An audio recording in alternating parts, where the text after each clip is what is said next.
las preguntas. Bueno, primero, muchas gracias a todas y a todos por estar aquí esta tarde en esta segunda conferencia del ciclo, bueno, mesa redonda del ciclo de mesa redonda de conferencias alrededor de la exposición de Las Sin Sombrero. Yo soy Tania Balló, modelo de esta mesa redonda. No te preocupes, nos pasa por eso.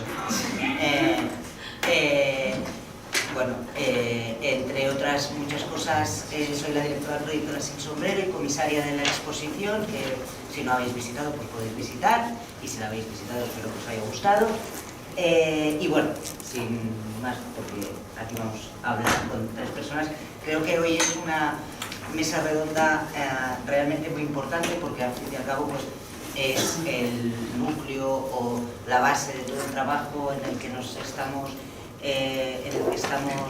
puestas pues, muchas compañeras y muchos compañeros sobre la reivindicación de las mujeres artistas, intelectuales, literatas, pero también en el campo de la ciencia, en el campo de la política, es decir, en esa necesidad de reescribir, de reestructurar, de reafirmar un nuevo relato, en este caso hegemónico, en que se incluyan a los referentes femeninos, tanto de una forma individual, con sus biografías, como desde relatos colectivos que nos permitan, como ciudadanos y ciudadanas, acercarnos a nuestra historia de una forma más legítima, rigurosa y al fin y al cabo mucho más completa, ¿no? Así que en toda esta batalla, lucha apasionante, está claro que el gesto del cambio real está en el aula, está en los textos educativos, está en la voluntad política desde la educación para transformar lo que aún hoy, aunque estamos en un lugar mejor, no es aún el lugar definitivo, no debe ser el lugar definitivo, y creo que, bueno, que las 3 personas que hoy nos acompañan aquí representan los 3 espacios para mí claves de esa transformación. Ahora es Jairo desde el espacio del aula, ¿no?, como profesor, Marta desde la institución, así, y Elena desde el mundo de la editorial, del libro de texto, pero también desde la voluntad de reescribir, desde donde tienen el espacio para ejercer esa reescritura de cara a esos textos del ámbito académico, ¿no? Empezaré por explicar un poco quién es cada uno. Yo siempre os presento primero a los 3 y después vais cada uno de tú y ellas presentan un poco su trayectoria, sus trabajos a partir de las presentaciones que han preparado. Tenéis como 10-12 minutos cada una. Como me apasionáis los 3, me voy a ver como llevada por escucharos, pero bueno, no llevo reloj, cosa que es fatal. Pero tengo intuición de tiempo, porque mi trabajo de cineasta hace que controle muy bien los tiempos de las dinámicas. Así que cuando ya veáis que tengo como una cara un poco de ya, hasta aquí, y después pasaremos a las preguntas, ¿de acuerdo? Bueno, a mi lado tengo a Jairo. Quiero expresar que aparte de ser una persona que es mi referente en este trabajo, es mi amigo, y eso lo quiero decir porque también está bien decirlo, porque la amistad es, como dice la exposición, un impulso creativo, y en nuestro caso así lo ha sido. Fue una de las primeras personas con las que yo hablé por allá en 2013 sobre Las Sin Sombrero. Él ha colaborado mucho con el proyecto de Las Sin Sombrero también, y bueno, para los que habéis visto el documental de Las Sin Sombrero, el primero, Jairo es el profesor que sale en el documental haciendo ese ejercicio, que creo que se ha convertido como en algo revelador, ¿no?, de sacar de recoger solo los textos a ellos y no a ellas, y de alguna manera escenificar la invisibilidad, ¿no? Jairo García Jaramillo es licenciado en Filología Hispánica por la Universidad de Granada, ciudad en la que nació, porque esto es importante también, Granada es una ciudad muy bonita, y desde 2006 trabaja como profesor de secundaria. En 2011 obtuvo el 13º, yo esto es fatal, yo me salté de esa clase, pero Premio Internacional de Ensayo de Unamuno por su trabajo La mitad ignorada, libro al que yo acudí y que despertó mi curiosidad, en torno a las mujeres intelectuales de la Segunda República, ¿no? A partir de esta investigación siguió colaborando como documentalista y asesor, como he dicho, en el proyecto Las Sin Sombrero, y en 2016 publicó su segundo trabajo sobre el tema, que tiene por título Memoria contra el olvido, las escritoras de la generación del 27. Actualmente dirige la colección literaria La mitad ignorada para la editorial Cuadernos del Vigía, en la que está rescatando la literatura escrita por mujeres del periodo de la Edad de Plata, españolas y hispanoamericanas. Paralelamente ha estudiado y ha editado la obra de los poetas granadinos Javier Egea y Pablo de Aguilar, sobre las que tiene diversas publicaciones, y actualmente también es profesor de literatura. Empezando por tenemos a Marta Villalona García, consejera técnica del Ministerio de Educación y Formación Profesional. El orden de las presentaciones es el orden de las participaciones. Dirige el área de alfabetización múltiple de la Subdirección General de Cooperación Territorial e Innovación Educativa, en la que desarrolla y gestiona proyectos educativos relacionados con la lectura, la escritura y la alfabetización mediática e informacional. También es responsable de contenidos de la web leer.es, proyecto cada vez, tengo que deciros, web que recoge un proyecto dedicado a las sin sombrero, por lo cual también hay un trabajo y una amistad con Marta de hace mucho tiempo. Se ha especializado en temas de lingüística, comunicación y educación en red, que aplica al desempeño de su trabajo junto con su experiencia como profesora de educación secundaria durante 13 años en diferentes institutos de la Comunidad de Madrid. Y por último, no somos aún amigas, pero a todos se andará. Todo tiene pinta de que vamos a serlo, porque sabía de ti, no te conocí en persona, así que hoy es un gran día. Elena Escribano Alemán, licenciada en Literatura Hispánica por la Universidad Complutense de Madrid y catedrática de Lengua y Literatura Española. Es fundadora y directora durante 15 años del taller de poesía Polimnia 222. ¿He dicho bien? Polimnia. De la Universidad Politécnica de Valencia. En 2006 recibió el premio Gerardo Diego de poesía por el libro Poemas Reincidencias. Desde el 2022 escribe libros de texto, primero con la editorial ECIR de Valencia y desde el 2013 en la editorial Vicens Vives. Responsable de la creación de cursos de formación del profesorado por toda España y en los últimos años en el CEFIRE de Valencia, donde actualmente imparte cursos online sobre la obra poética de Federico García Lorca y dirige una lectura colectiva del Quijote para profesores de toda España con la editorial Vicens Vives. Dicho esto, presentaciones, tenéis unos currículos maravillosos. Dispuestos a compartir un ratito, aquí estamos, en torno a la sin sombrero y sobre todo el problema grave que acecha a la educación de la ESO, del bachillerato, de la primaria, puesto que son todavía un vacío en el currículo escolar, ¿no? Mi presentación precisamente pues, va a versar sobre esta cuestión en dos breves partes, no voy a extenderme mucho. La primera un poco más teórica y luego vamos a ver algunas imágenes de libros de texto y cuál es la situación que vemos, o que veíamos, por lo menos hasta ahora, en las aulas los profesores de lengua castellana y literatura, somos los que impartimos la literatura española.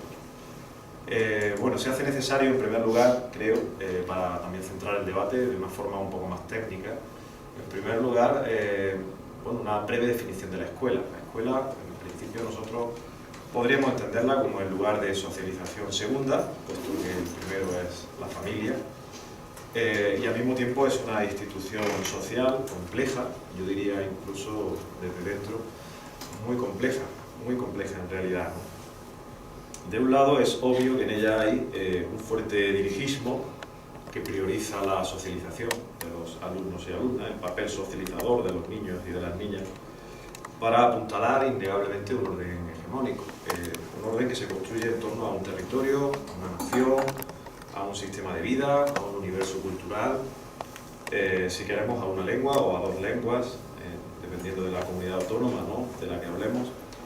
En este sentido estaríamos cerca de lo que el filósofo francés Louis Althusser llamaba los aparatos ideológicos del Estado, ¿no? Es decir, que bueno, es una institución que de alguna forma reproduce, esto es importante para lo que veremos después, engrasa de alguna forma la lucha de clases, la lucha de géneros, a favor de la ideología dominante.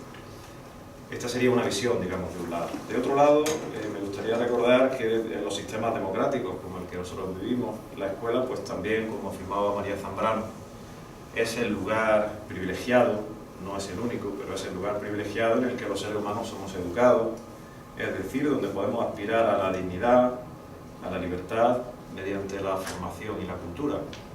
Es decir, estaríamos en el otro polo, ¿no?, de alguna forma, de esta dialéctica, ¿no?, a esta dialéctica que el pedagogo Carlos Lerena llamaba la dialéctica entre reprimir y liberar, ¿no? Es por eso digo, una institución compleja en este sentido, porque de alguna forma, como suele contar también Carlos Lomas, lingüista, el pedagogo, el profesor, al que he tenido yo el privilegio de conocer, la escuela, por un lado, enseña los conocimientos legítimos, como comprenderán, pues debajo de las materias, de los saberes, lo que se considera legítimo, pero también los comportamientos esperados, la obediencia a unas normas, la obediencia a la autoridad, etc. Nos dice Carlos Lomas que se aprenden cosas, pero también formas de ser y de estar en el mundo. Es decir, la escuela, desde el punto de vista de las relaciones de género, también desde el punto de vista de las relaciones de etnia o de clase, pues no es neutral, ¿no? Ahí suceden muchas veces cosas, suceden en la escuela democrática, que viene pretendiendo o que viene intentando educar para la igualdad entre sexos, sobre todo en los últimos años, cuando se vio que realmente la escuela mixta no solucionaba los problemas por sí solo, sino que había que intervenir. Digo, venía intentando arreglar el problema del sexismo. Desde este punto de vista,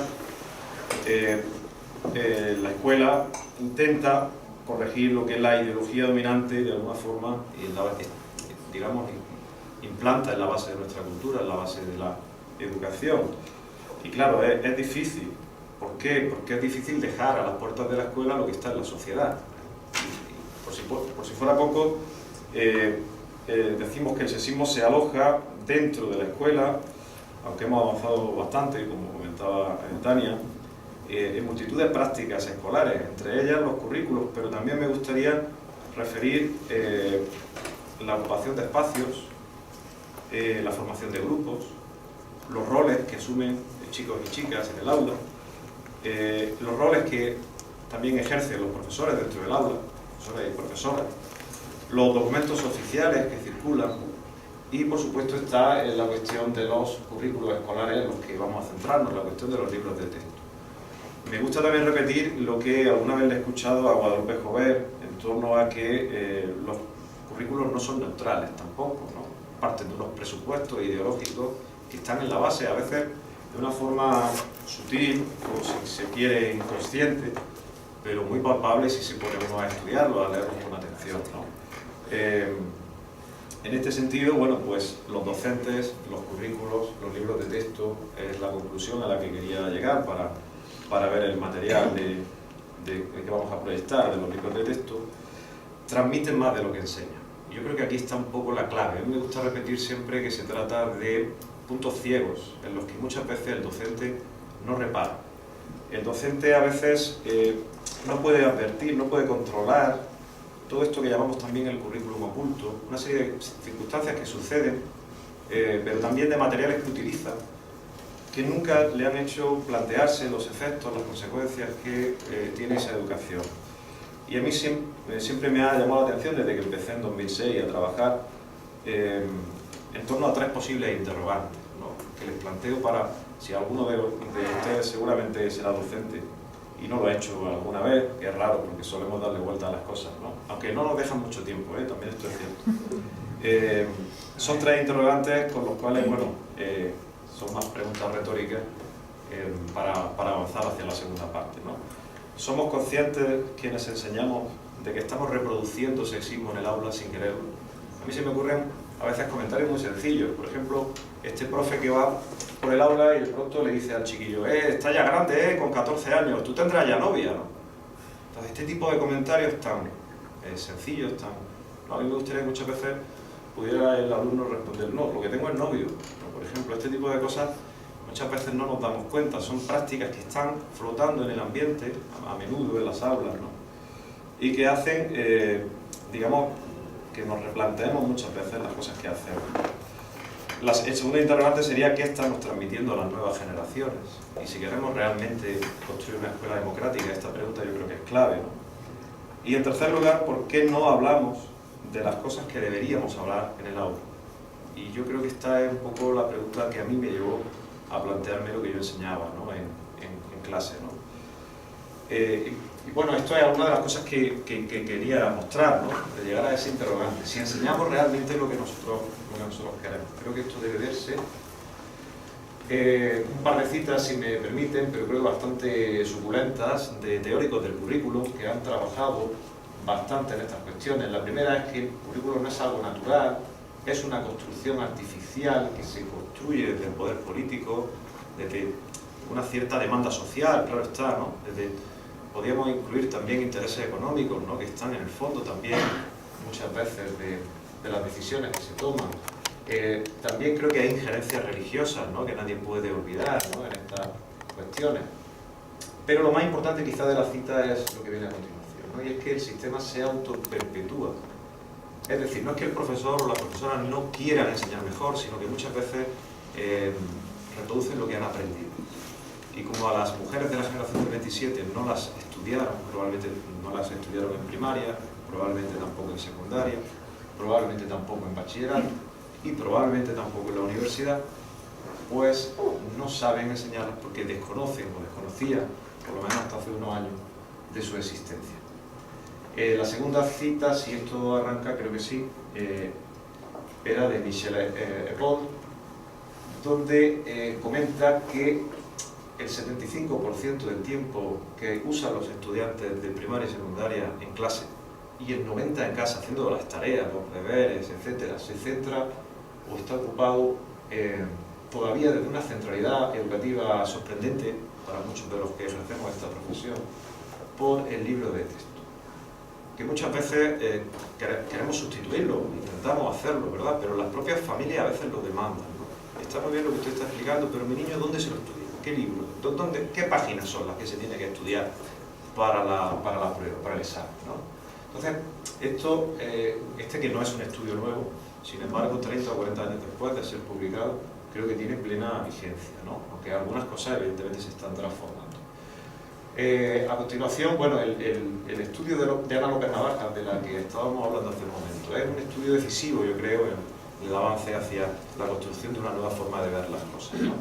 Ella hizo un muestreo entre 115 libros de 3 editoriales, de cuyo nombre no quiero acordarme, desde primero a cuarto de la ESO, con el resultado sorprendente, estremecedor, desde mi punto de vista como docente, de que las mujeres en general solo aparecen un 12,8% a lo largo de todo ese sistema educativo, ¿no? Que son 4 años centrales de la educación, en la que además tenemos que tener en cuenta que el alumnado muchas veces abandona el cuarto de la ESO los estudios para siempre, la importancia creo que es mucha, ¿no? Hay una tabla en la que ella centró, yo lo he reducido a 2 asignaturas, ¿no? Lengua y ciencias sociales, donde ella mostraba la presencia de mujeres, pero también la recurría, porque las mujeres pueden ser mujeres escritoras, mujeres artistas, mujeres que han tenido poder a lo largo de la historia, sí que pueden aparecer en algún momento, pero también su recurrencia es muy baja. O sea, igual que Cervantes aparece mucho y influye mucho Góngora y luego vuelve a aparecer Góngora o Becker, ¿verdad? Sin embargo aparece a lo mejor pues Carolina Coronado, aparece citada como poeta del romanticismo y ya nunca más aparece. Por lo tanto, claro, el alumno solo ha oído el nombre una vez, ya nunca más sabe de ese nombre que se pierde, como es lógico, en el aire, ¿no? Y bueno, si quieren, pues podemos ver algunas de estas páginas, que son curiosas. Me gustaría hacer entender, quiero decir, que no se trata de una guerra contra una editorial concreta, por eso van a aparecer todo tipo de editoriales que pueden ir viendo, algunas de las que lo están haciendo muy bien años después, ¿verdad? Años después de estas páginas, ¿no? En 2003 se decía que esta era el canon, ¿no? Esta palabra tremenda, el canon de lecturas que debe un estudiante conocer, ¿verdad? Y yo me preguntaba, bueno, ¿y dónde están las escritoras de la Edad de Plata? Empezando por Carmen de Burgos, que es un gigante dentro de la literatura española, ¿no? Y yo me preguntaba, ¿no merece una sola escritora estar en el libro de texto? Ni una sola, ¿no? Lo mismo se repetía en la editorial Teide, quiero decir que esto no es otro libro para cuarto de la ESO en el que, de nuevo, las mujeres no están. Creo que a continuación, sí, en Editorial Cal aparecía esta foto que tuvo mucha importancia para nuestro proyecto La Sin Sombrero. Esta fue una foto que yo recuerdo haber mandado a Tania allá por 2013. Es esta foto, cuyo pie de foto, que todavía se sigue reproduciendo, habla mucho de esos puntos ciegos de los que hablamos. En esta foto de grupo podemos ver de pie, de izquierda a derecha, a Rafael Alberti, a Luis Buñuel y a Federico García Lorca, ¿verdad? Mientras que María Teresa León, que está en primera plana, ¿verdad? Que aparece delante de todos ellos, que muchas veces los alumnos preguntaban, ¿y ella quién es? ¿No? Ella no es. Pues aquí ni siquiera, ahora veremos que en algunos sitios por lo menos aparece como la mujer de Rafael Alberti, pero es que aquí ni siquiera aparece, ¿no? Bueno, nos vamos a segundo de bachillerato, Editorial Algaida. Aquí tenemos un caso también similar de piezas de foto impresionantes, por lo menos desde mi punto de vista. Ya no sé si me he pasado de este tiempo, pero bueno, muy rápido. Bueno, dos fotos en las que de nuevo Alberti, Buñuel y Lorca en la residencia de estudiantes con un grupo de amigos, y arriba Lorca y Alexandre en una comida, María Teresa León tampoco es citada, ¿no? Esto podría parecer casualidad, pero ya van 3 libros en que la misma fotografía ahora es Algaida, tiene de nuevo otro pie de foto donde Federico García Lorca, en la residencia de estudiantes con un grupo de amigos, entre ellos Alberti y Buñuel, ¿no? Van 3. Aquí vemos que Alberti, Buñuel y Lorca en la residencia de estudiantes con un grupo de amigos, y aquí de nuevo María Teresa León no está. En una nueva edición que se hace, creo recordar que más adelante, bueno, la foto como ven es la misma, aquí Rafael Alberti, esto es Anaya, de pie a la izquierda con algunos amigos de la generación, entre ellos Lorca, ¿verdad? Ahí tampoco estaba, ¿no? Se corrigen los pies de fotos, pero no aparece tampoco, ¿no? Aquí 20 páginas dedica la editorial Oxford, 20 páginas a la generación del 27, no una ni dos, ¿verdad? Y la única referencia que hay a una mujer es esta, María Teresa León, en 20 páginas, ¿eh? Entonces, claro, esto sí que nos ha dado que pensar, ¿no? En la editorial Ostraedro también, lo normal es que ni siquiera aparezcan, a veces, Bergamín, Emilio Prado, Arturo Aguirre y otros.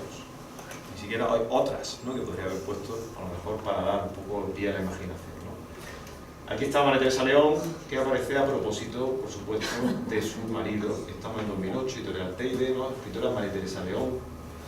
Aquí, 2016, segundo bachillerato SM, María Teresa León, aparece nombrada, ¿verdad? Aparece nombrada como esposa cuando el texto central habla de Rafael Alberti, y ella está en el margen donde han estado siempre estas escritoras, o más allá del margen, del olvido, del silencio, pero no se menciona ninguna obra de ella, ¿no? Porque parece que hemos cubierto una especie de cupo, ¿no? Poniéndola en el margen, sin embargo ya no está, ¿no? Y bueno, para ir terminando, pues sí, algunas cosas. Vicente Vives, por ejemplo, me mandó Paloma Rodríguez, me dijo, mira, yo sí que he incluido a la Sin Sombrero, un paso adelante, ¿verdad?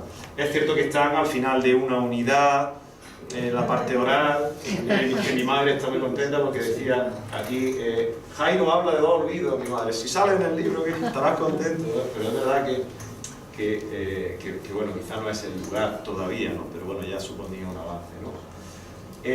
Santillana pues ya incorpora en un apéndice de selectividad, estamos ya en 2017, nuestro proyecto creo que ya ha tenido su efecto nuclear, de bomba nuclear en España, ¿no? Y ya aparecen 2 escritoras, Ernestina Champurcín y Concha Méndez. Lo que se dice no es muy preciso, por ejemplo, bueno, porque su obra ha evolucionado desde el modernismo, la antología dice que es de Damaso Alonso, la antología es de Gerardo Diego, hasta donde yo sé, pero en fin, bueno, algo va avanzando, ¿no? Anaya, creo que quedan 4 diapositivas, ¿no? Anaya mostraba un apartado especial donde decía la poesía escrita por mujeres, como si esto fuera un género, digamos, aparte, ¿no? Donde ahí aparecían además un poco descontextualizadas Ernestina y Carmen Conde, ¿no? Junto a Ángela Figuera, que es una poeta quizá contemporánea en cuanto a nacimiento, pero que empieza a escribir en la posguerra, ¿no? Y que nosotros asociamos a la posguerra, ¿no? Mientras que ellas son plena generación del 27. Rosa Chacel sí que aparecía en SM, dentro del exilio. Es verdad que no aparecen textos suyos, porque claro, una cosa también es introducir a la autora y otra cosa es no leerlas, porque sus textos no están, de momento, ¿no? El exilio, bueno, al exilio editorial Editex le dedicaba a toda la literatura del exilio solamente un recuadro, y ahí estaba Rosa Chacel, la única que aparecía citada de toda la generación. Vicent Vives ya lo está haciendo un poquito mejor y ya introduce a partir de 2016 algunos textos de ellas, ya introduce algunos nombres. Es verdad que bueno, ahí aparece Zenobia Camprubí, aparece Marga Gilbert-Rosset, que en realidad, bueno, escritora como tal, en fin, está bien, Marita Manso como pintora, introduce un poco el contexto, es verdad, en un apartado al final, una especie de epígrafe final, que quizá para mí no sería lo ideal. Y esta, que es la más moderna, que la tenemos expuesta abajo, perdonad la calidad de la foto, donde ya sí aparece, ¿verdad? No sé si probablemente es el ¿verdad? Sí, es un esa lo material escribí yo. donde ya sí que aparecen algunos textos, donde ya podemos ver un contexto mejor elaborado, ¿no? Y bueno, esta sería un poco la cuestión, que todos estos libros, ya para yo dejar la palabra a mis compañeras, bueno, pues parecen no haber existido, parecen no estar, ¿no? Libros auténticamente clásicos de la literatura, ¿no?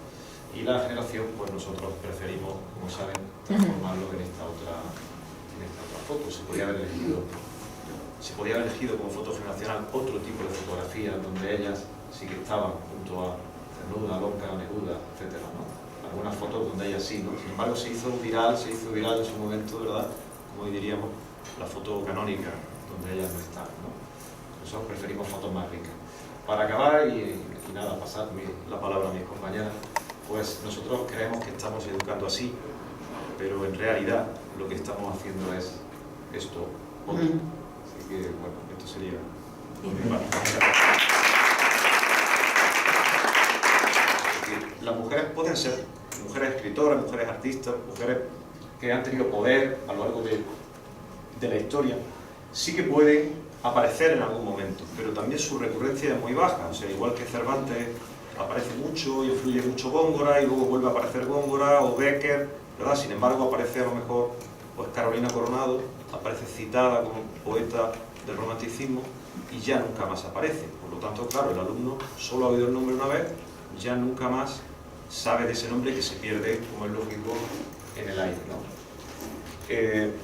Y bueno, si quieren, pues podemos ver algunas de estas páginas, que son curiosas. Me gustaría hacer entender, quiero decir, que no se trata de una guerra contra una editorial concreta, por eso van a aparecer todo tipo de editoriales que pueden ir viendo, algunas de las que lo están haciendo muy bien años después, ¿verdad? Años después de estas páginas, ¿no? En 2003 se decía que esta era el canon, ¿no? Esta palabra tremenda, el canon de lecturas que debe un estudiante conocer, ¿verdad? Y yo me preguntaba, bueno, ¿y dónde están las escritoras de la Edad de Plata? Empezando por Carmen de Burgos, que es un gigante dentro de la literatura española, ¿no? Y yo me preguntaba, ¿no merece una sola escritora estar en el libro de texto? Ni una sola, ¿no? Esta es lo mismo se repetía en la editorial Teide, quiero decir que esto no es otro libro para cuarto de la ESO en el que, de nuevo, las mujeres no están. Creo que a continuación, sí, en Editorial Cal aparecía esta foto que tuvo mucha importancia para nuestro proyecto La Sensoplia. Esta fue una foto que yo recuerdo haber mandado a Tania allá por 2013. Es esta foto, cuyo pie de foto, que todavía se sigue reproduciendo, habla mucho de esos puntos ciegos de los que hablamos. En esta foto de grupo podemos ver de pie, de izquierda a derecha, a Rafael Alberti Buñuel y a Federico García Lorca, ¿verdad? Mientras que María Teresa León, que está en primera plana, ¿verdad? Que aparece delante de todos ellos, que muchas veces los alumnos preguntaban, ¿y ella quién es? ¿No? Ella no es. Aquí ni siquiera, ahora veremos que en algunos sitios por lo menos aparece como la mujer de Rafael Alberti, pero es que aquí ni siquiera aparece, ¿no? Bueno, nos vamos a segundo de bachillerato, editorial Algaida. Aquí tenemos un caso también similar de piezas de foto impresionantes, por lo menos desde mi punto de vista. Ya no sé si me he pasado de este tiempo, pero bueno,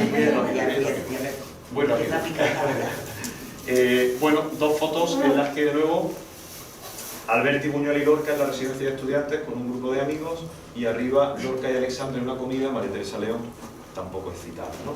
Esto podría parecer casualidad, pero ya van 3 libros en que la misma fotografía ahora es Algaida, tiene de nuevo otro pie de foto donde Federico García Lorca, en la residencia de estudiantes con un grupo de amigos, entre ellos Alberti y Buñuel, ¿no? Van 3.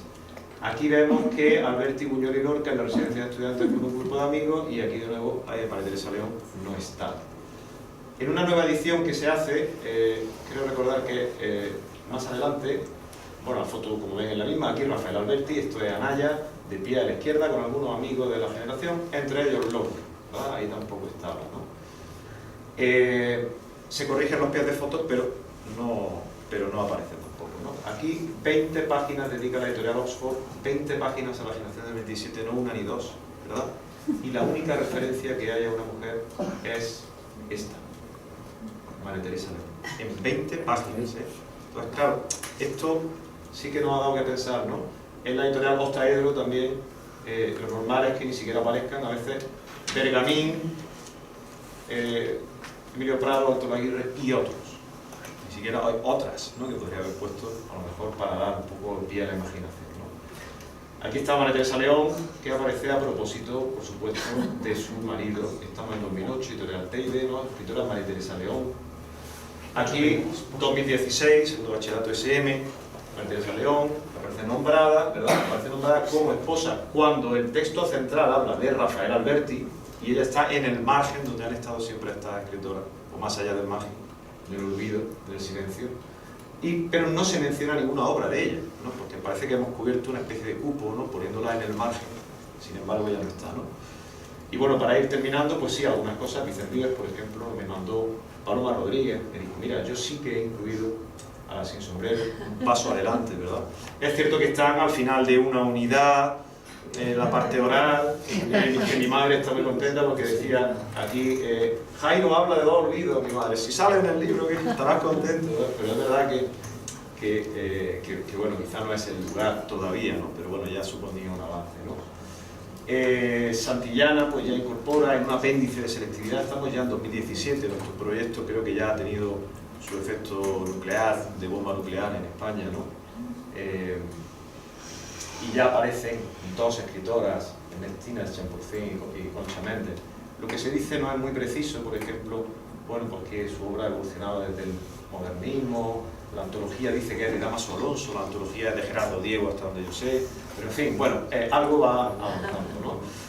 Anaya, creo que quedan 4 diapositivas, ¿no? Anaya mostraba un apartado especial donde decía la poesía escrita por mujeres, como si esto fuera un género, digamos, aparte, ¿no? Donde ahí aparecían además un poco descontextualizadas Ernestina y Carmen Conde, ¿no? Junto a Ángela Figuera, que es una poeta quizá contemporánea en cuanto a nacimiento, pero que empieza a escribir en la posguerra, ¿no? Y que nosotros asociamos a la posguerra, ¿no?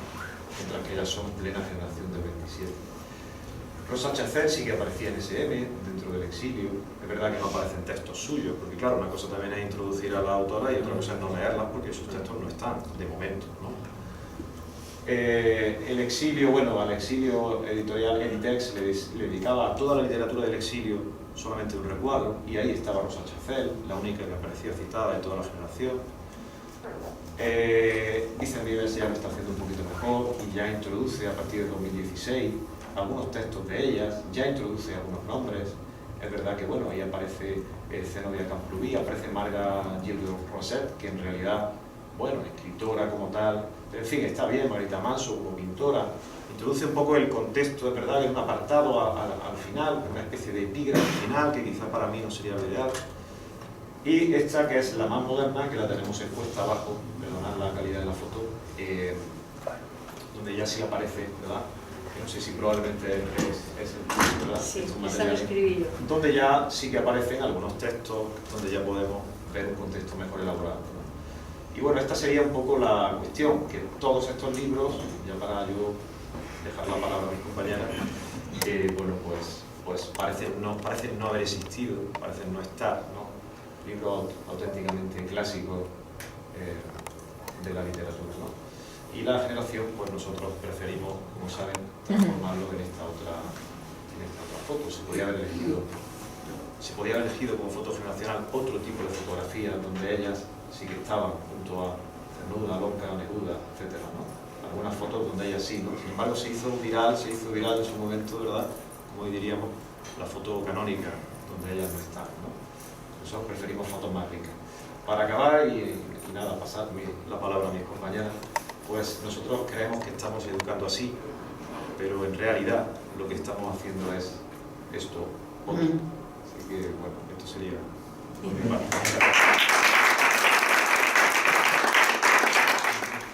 Y da mucho que pensar y creo que las preguntas, ¿no?, que nos reservamos. Marta. Bueno, en primer lugar quiero agradecer al Teatro Fernán Gómez y a Gestóricas, a Sara y a Tania también, pues por haber organizado esta mesa redonda, daros la enhorabuena por la exposición que habéis montado, nos ha gustado mucho.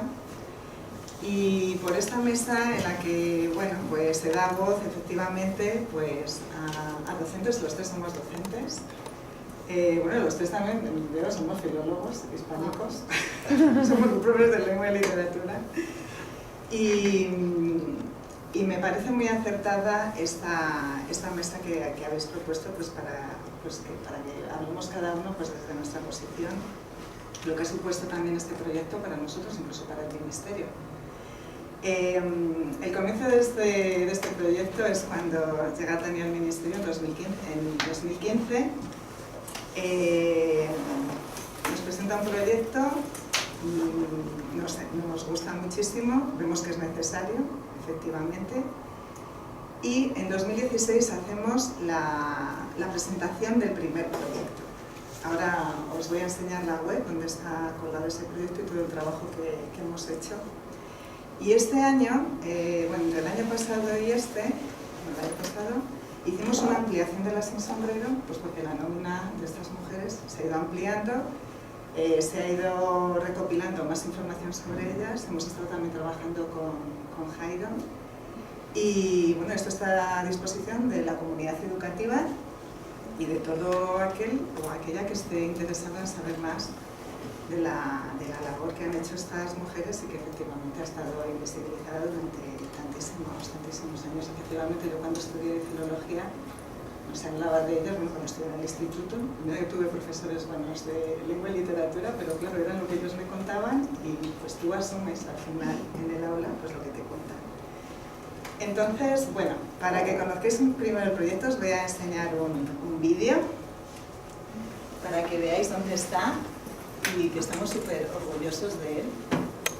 Vamos a verlo aquí.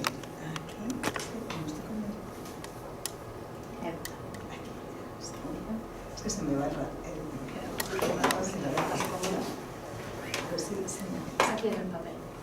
Ahí sale. Voy yo, espérate. Voy al asistente. Es que el ordenador solo me hace caso a mí, porque es mío. Ahora ya.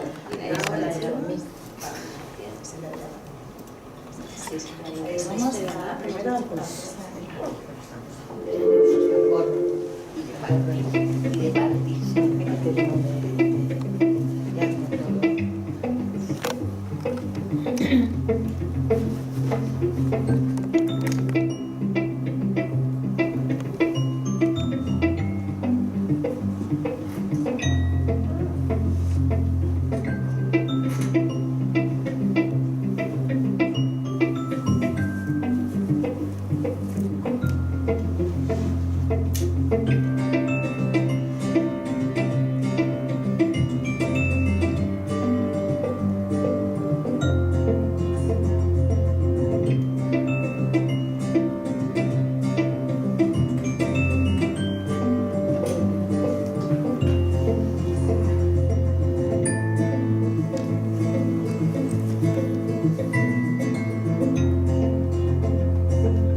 Muy bien, bueno, esta es nuestra página web. Aquí también está presente mi compañero David Mújica, que se encarga ahí de la gestión también de los contenidos, y mi compañera Silvia, que también estuvo en la conformación del proyecto. Entonces, esta página continuamente se está actualizando porque recibimos proyectos educativos de centros educativos y los podemos colgar en él. Entonces, como han visto, la metodología que se plantea para trabajar esta temática es un aprendizaje basado por proyectos, que básicamente es investigar pues, sobre un aspecto determinado de estas mujeres, y por ello hay tantos enlaces a tanta documentación. A lo mejor ha podido marear un poco porque es que hay que verlo con mucho detenimiento.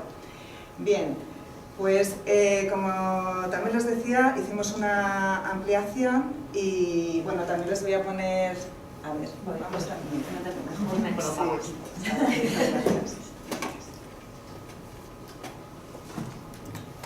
Es esta, ¿no? Sí, sí. Nuestra comunidad educativa es muy grande en las redes sociales.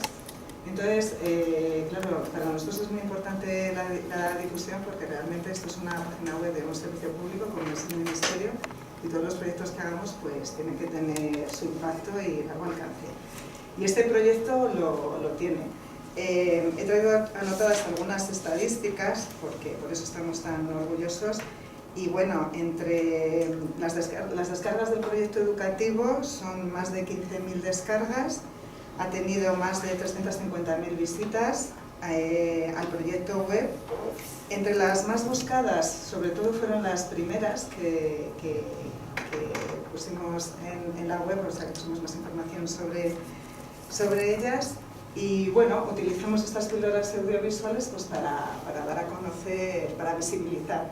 Son uno de los objetivos, era visibilizarlas. Entonces, bueno, también les pongo el vídeo.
Bueno, pero ahora ya viene lo importante, que es con la reforma educativa, qué es lo que ha pasado con las mujeres, ¿no?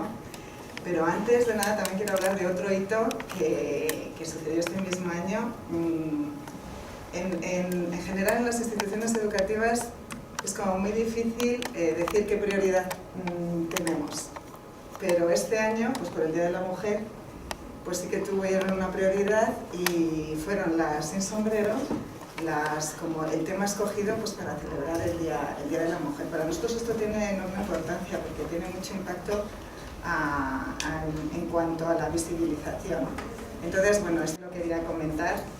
Y lo siguiente que quería comentar es la reforma educativa. No sé si muchos de ustedes son docentes, pero sí que veo gente muy joven que está ahora ya en las aulas y que probablemente, pues no, probablemente no, es que sí o sí van a tener que educarse en lo que dice la ley, porque ya si lo dice la ley hay que hacerlo sí o sí, ¿no? Entonces, bueno, me ha gustado mucho tu exposición, Jairo, porque decías cosas que evidentemente antes eran así y ojalá que empiecen a cambiar. Será poco a poco, porque bueno, un cambio legislativo siempre pues cuesta mucho tiempo y sobre todo hay que concienciar y hay que formarse muchísimo para lo nuevo que viene ahora.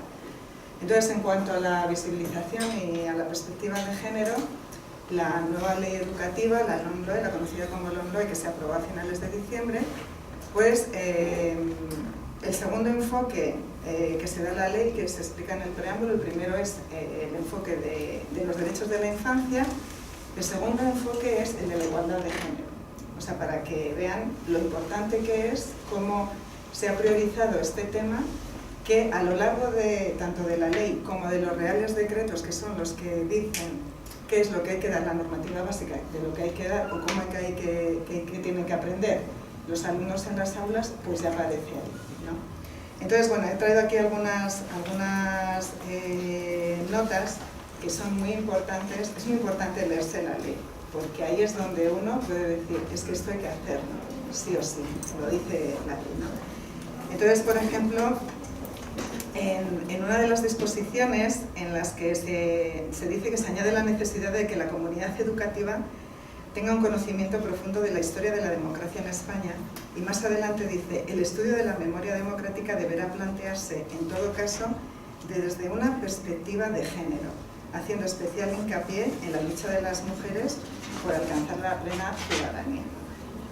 Esto es muy importante. Bueno, voy a seguir diciendo unos párrafos para que veáis lo importante, porque con la anterior legislación, cuando me estaba preparando esta mesa, dije, voy a ver, porque bueno, yo hago estas cosas, ¿cuántas veces aparece la palabra mujer en la anterior ley y en esta? Bueno, pues en la anterior legislación, pues la palabra mujeres aparece solo 5 veces, y en esta nueva legislación aparece 33. Eso supone, claro, que la importancia que se le da, pues lo que les comentaba, ese enfoque transversal es que aparecen muchas materias. No solamente aparecen las materias de humanidades, por decirlo así, sino también las de las ciencias, porque también se quiere recuperar o visibilizar las mujeres científicas. O sea, en general es la recuperación de lo que han hecho las mujeres pues, a lo largo de la historia, que no se las ha reconocido. Pues hemos conectado también, Javier, ahora cuando lo estaba escuchando, precisamente en la educación secundaria obligatoria, en el nuevo currículo que se ha aprobado en marzo de 2022 y que ahora mismo ha entrado en vigor los cursos impares, es decir, en primero, tercero de la ESO y primero de bachillerato. Bueno, pues en primero y tercero de la ESO, antes de que se vayan los chicos del colegio o del instituto, dicen cuestiones en algunas de las asignaturas. Por ejemplo, en educación plástica, dice que hay que ofrecer ejemplos de inclusión, de recuperación de la labor artística de las mujeres. Dice en una de las competencias que en estos ejemplos se debe incorporar la perspectiva de género con énfasis en el estudio de producciones artísticas ejecutadas por mujeres. Eso ya está apelando directamente al docente, que tiene que incorporar a estos temas, a lo que os propongan, que tiene que visibilizar esas mujeres relacionadas con el arte. También se da esa visibilización, educación en valores cívicos y éticos, como no puede ser de otra manera, en geografía e historia, que es muy importante, uno de los saberes específicos de geografía e historia, de los saberes básicos, perdón, los que se llaman retos del mundo, en que dice igualdad y, habla de la igualdad, y en el de sociedad y territorios habla de las personas invisibilizadas de la historia, mujeres, esclavos y extranjeros. Y luego, personajes femeninos en la historia y la resistencia a la opresión. O sea, veo que este análisis, Jairo, también lo tienes que hacer. Es la próxima tarea que yo creo que ya lo has hecho porque eres docente y lo conoces, pero leyendo en profundidad lo que propone ahora la ley, es verdad que se está avanzando. Queda mucho, sí, y sobre todo queda mucho porque el docente se tiene que formar y tiene que ser también consciente, que es lo que también comentaba Jairo, ¿no? Nosotros al final reproducimos y el docente que tiene voluntad de aprender y de adaptarse a todo lo que hay y observa y reflexiona, analiza, pues al final se da cuenta de realmente lo que ha estado pasando, pero ahora puede cambiar, ¿no? Quería comentar, bueno... No te queda mucho. No me queda mucho. Desde el Ministerio también cómo se trabaja la igualdad, aparte de con la reforma educativa, que yo creo que es su principal ético relacionado con este tema. También trabajamos la igualdad en un foro de cooperación de bibliotecas. Se llama el Consejo de Cooperación Bibliotecaria y se creó una comisión asesora de igualdad. ¿Vale? Esa comisión, ¿cuál es su objetivo? Pues visibilizar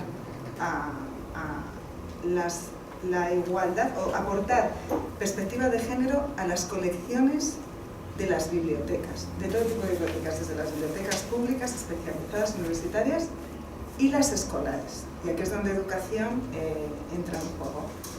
Entonces, ¿qué se está haciendo ahora? Pues se está elaborando un mapa de autoras y se está elaborando una guía de recomendaciones para bibliotecarios para incorporar esa perspectiva de género a la biblioteca que estén gestionando. Como sabéis, aquí hay niños y también adolescentes, yo creo que estáis en el instituto. Sí, ahí Son genias, están viendo todo.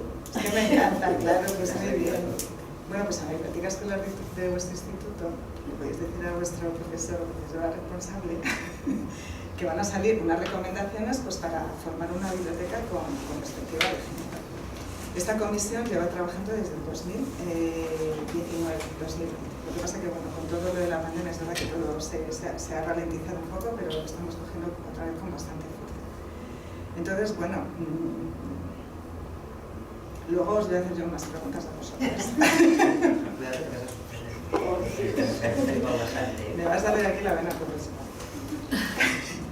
Y bueno, ya.